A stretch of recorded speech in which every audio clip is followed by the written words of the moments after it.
आज बात करते हैं भारत की सबसे पुरानी पर्वतमाला अरावली की, जो दिल्ली के लिए एक तरह का सुरक्षा कवच है। लेकिन आज ये एक नई नियम की वजह से खतरे में बताई जा रही है। इसे कह रहे हैं 100 मीटर रूल। अब कुछ लोगों के लिए ये संरक्षण का एक जरिया है, तो दूसरों के लिए विनाश का दरवाजा। तो सच क्या है, चलिए इसी को समझने की कोशिश करते हैं। तो सवाल सीधा है, क्या ये नया नियम अरावली का रक्षक है या भक्षक? इस एक सवाल ने सरकार और पर्यावरणविदों को आमने सामने खड़ा कर दिया है। एक तरफ दावा है कि दशकों से हो रहे अवैध खनन को रोका जाएगा, तो दूसरी तरफ डर है कि इस कानून की आड़ में कहीं और बड़ा विनाश न हो जाए। तो आखिर ये नियम है क्या? इसे 100 मीटर फॉर्मूला कहा जा रहा है। अब ये नियम कहता है कि 100 मीटर से कम ऊंची पहाड़ियों को अब लीगली अरावली रेंज का हिस्सा नहीं माना जाएगा। सुनने में तो ये एक छोटा सा टेक्निकल बदलाव लगता है ना, लेकिन इसी एक लाइन ने पूरे विवाद को जन्म दे दिया है। लेकिन इस नियम का असर समझने से पहले ये जानना जरूरी है कि भाई अरावली हमारे लिए इतनी जरूरी क्यों है, क्योंकि दांव पर सिर्फ कुछ पहाड़ नहीं बल्कि करोड़ों लोगों का भविष्य लगा हुआ है। देखिए, अरावली सिर्फ पहाड़ नहीं है, ये दिल्ली एनसीआर के लिए एक नेचुरल शील्ड की तरह है। ये पश्चिम के थार रेगिस्तान से जो धूल भरी आंधियां आती है ना, उन्हें रोकती है और इस घनी आबादी वाले इलाके को बंजर होने से बचाती है। मतलब एक जीता जागता सुरक्षा कवच। अब सवाल ये उठता है कि जब माइनिंग जैसी गतिविधियों से इस नेचुरल शील्ड को तोड़ा जाता है, तो इसके नतीजे क्या होते हैं? और इसका असर सिर्फ पहाड़ों पर नहीं बल्कि पूरे इकोसिस्टम पर पड़ता है। और इसकी कीमत बहुत भारी चुकानी पड़ती है। पहाड़ों के कटने से भूजल स्तर यानी ग्राउंड वाटर लेवल तेजी से नीचे जाता है, जिससे पानी का भयानक संकट पैदा होता है। फिर माइनिंग से उठने वाली धूल और धुआं वो दिल्ली एनसीआर के जानलेवा प्रदूषण को और बढ़ा देता है। अनगिनत वन्य जीवों के घर उजड़ जाते हैं। और सबसे बड़ा खतरा है रेगिस्तान का, जो धीरे धीरे शहरों की तरफ बढ़ सकता है।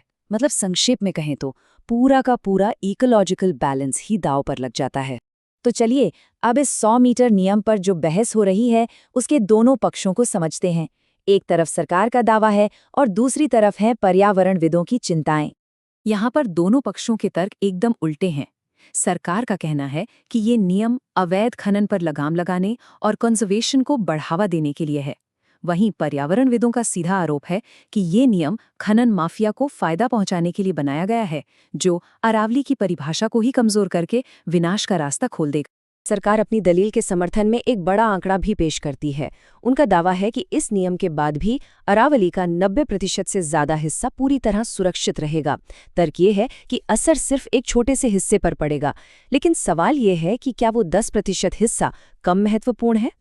इसके अलावा सरकार अवैध खनन को लेकर अपनी कमिटमेंट भी जता रही है। जैसा कि पर्यावरण मंत्री ने कहा, दिल्ली में माइनिंग पर पूरी तरह से रोक है और इलीगल माइनिंग पर नजर रखने के लिए ड्रोन जैसी मॉडर्न टेक्नोलॉजी का इस्तेमाल किया जा रहा है।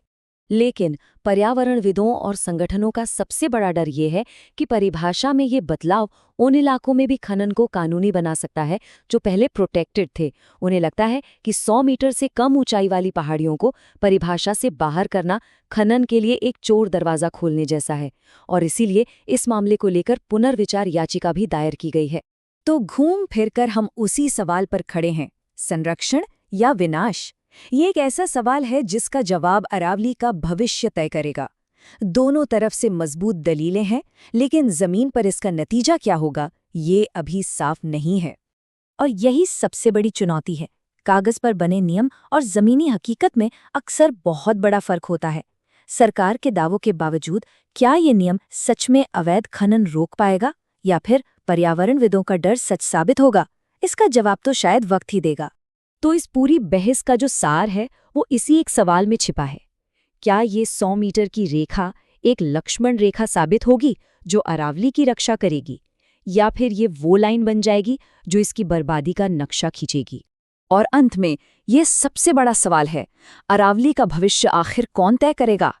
सिर्फ कागज पर बना हुआ एक कानून या उसे लागू करने वालों की नीयत? क्योंकि अरावली की हर एक पहाड़ी का भविष्य हमारे शहरों के भविष्य से जुड़ा है। इस विचार के साथ हम आपको छोड़े जा रहे हैं सोचने के लिए।